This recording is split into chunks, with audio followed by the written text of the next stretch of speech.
Perkenalkan, nama aku Nasindira Putri dengan NIM akhir 277 dan teman aku Eka Putri Arianti dengan NIM 263. Aku Dea Anantasini Fabila dengan NIM 280. Pada video kali ini kita akan membahas isu penting terkait gender, inklusivitas, dan diversity management. Nah, di era modern ini memahami perbedaan dan juga merangkul keberagaman bukan hanya soal keadilan, tetapi juga kunci keberhasilan organisasi dan juga masyarakat. Hari ini kita akan melihat bagaimana isu-isu diimplementasikan di kota Surabaya, kota besar Indonesia yang dinamis ini.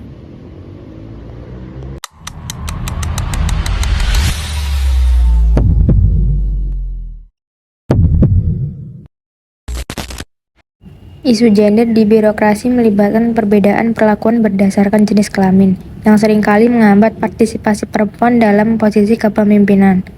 Literatur feminis seperti karya Simone de Beauvoir dalam The Second Sex tahun 1949 menekankan bahwa gender adalah konstruksi sosial yang memperkuat ketidaksetaraan.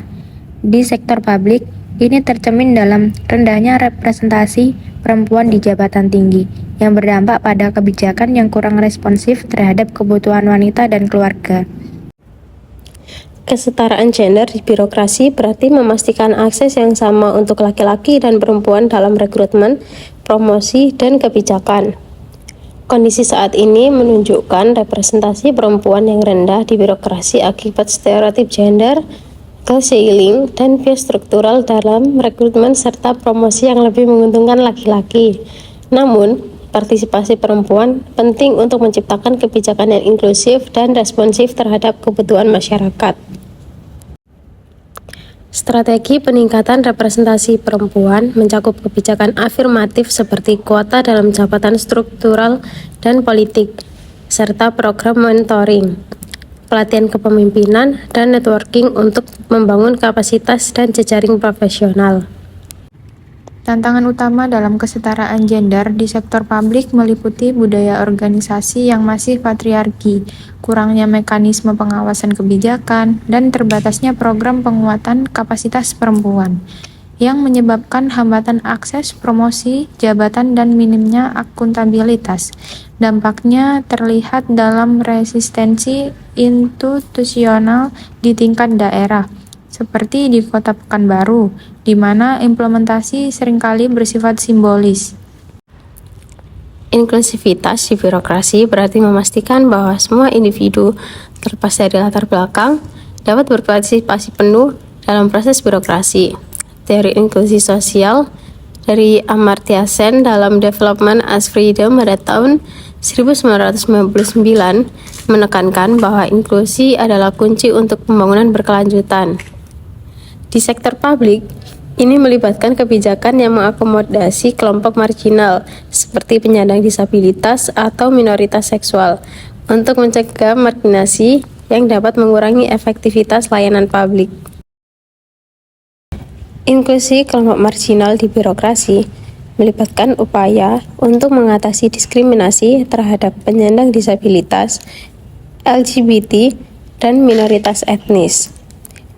Analisis literatur dari laporan UNESCO pada tahun 2022 tentang Inclusive Education menunjukkan bahwa birokrasi inklusif meningkatkan inovasi melalui perspektif yang beragam.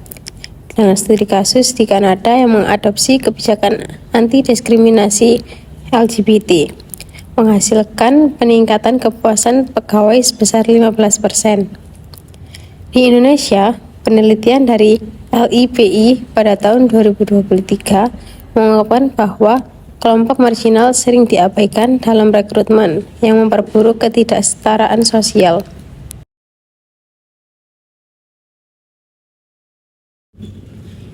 Contoh kasus terkait inklusivitas yaitu inklusi penyandang disabilitas di sektor publik.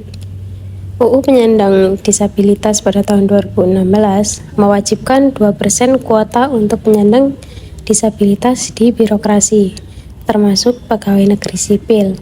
Namun, implementasinya masih lambat, misalnya di Kementerian Sosial hanya sekitar 1% posisi terisi pada tahun 2021. Program seperti inklusi sosial di beberapa daerah, misalnya Jakarta, mencoba meningkatkan aksesibilitas melalui pelatihan dan fasilitas. Penelitian oleh Jane dan Singh pada tahun 2018 dalam konteks Asia Tenggara, termasuk Indonesia, menemukan bahwa inklusi kelompok marginal seperti penyandang disabilitas meningkatkan keragaman perspektif dan efisiensi birokrasi, tetapi gagal karena stigma dan kurangnya infrastruktur, misalnya gedung tanpa akses ramah disabilitas. Studi dari UNDP pada tahun 2021 menyoroti bahwa diversity management di Indonesia sering diabaikan di daerah terpencil, memperburuk kesenjangan. Kasus ini menunjukkan bahwa kebijakan inklusif perlu didukung oleh audit reguler dan kampanye anti-diskriminasi. Tantangan utama dalam mengimplementasikan isu ini adalah resistensi budaya dan keterbatasan anggaran, seperti yang diidentifikasi dalam studi Bank Dunia tahun 2022. Rekomendasi termasuk adopsi kuota gender, audit keragaman tahunan, dan pelatihan sensitivitas budaya. Di Indonesia, Undang-Undang Nomor 39 Tahun 1999 tentang Hak Asasi Manusia dapat diperkuat untuk mendukung inklusi dengan potensi meningkatkan efisiensi birokrasi melalui keragaman yang dikelola baik. Diversity management adalah pendekatan strategis untuk mengelola keragaman di birokrasi dengan fokus pada pemanfaatan perbedaan untuk keuntungan organisasi. Literatur seperti buku The Diversity Advantage oleh R. Roosevelt Thomas tahun 2000 menekankan bahwa keragaman yang dikelola baik meningkatkan kreativitas dan kinerja. Studi dari McKinsey & Company tahun 2023 dalam Diversity Wins menemukan bahwa perusahaan dengan keragaman tinggi 33% lebih mungkin unggul secara finansial. Prinsip yang berlaku di birokrasi publik untuk meningkatkan responsivitas terhadap masyarakat majemuk. Kesimpulannya, isu gender, inklusivitas, dan diversity management adalah fondasi untuk birokrasi yang responsif dan inovatif. Analisis literatur menunjukkan bahwa investasi dalam kesetaraan gender dan inklusi kelompok marginal tidak hanya memenuhi standar etika, tetapi juga meningkatkan kinerja sektor publik.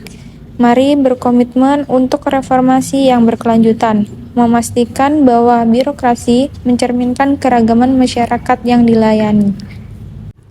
Analisis menunjukkan bahwa kesetaraan gender dan representasi perempuan krusial untuk inklusi kelompok marginal di sektor publik.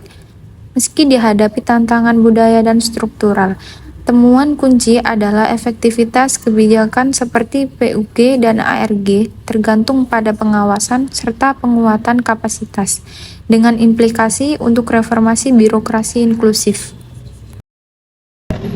Isu gender, inklusivitas, dan diversity management adalah hal yang tak terpisahkan dari perkembangan kota besar seperti Surabaya. Dengan saling menghargai perbedaan dan melibatkan semua pihak, kita dapat menciptakan lingkungan yang lebih adil, produktif, dan sejahtera. Mari dukung bersama gerakan inklusif ini di komunitas kita masing-masing. Untuk informasi lebih lanjut, kalian bisa menghubungi organisasi perempuan dan inklusi yang ada di Surabaya yang sudah bekerja keras untuk perubahan positif ini. Terima kasih sudah menyaksikan video dari kami. Bye-bye.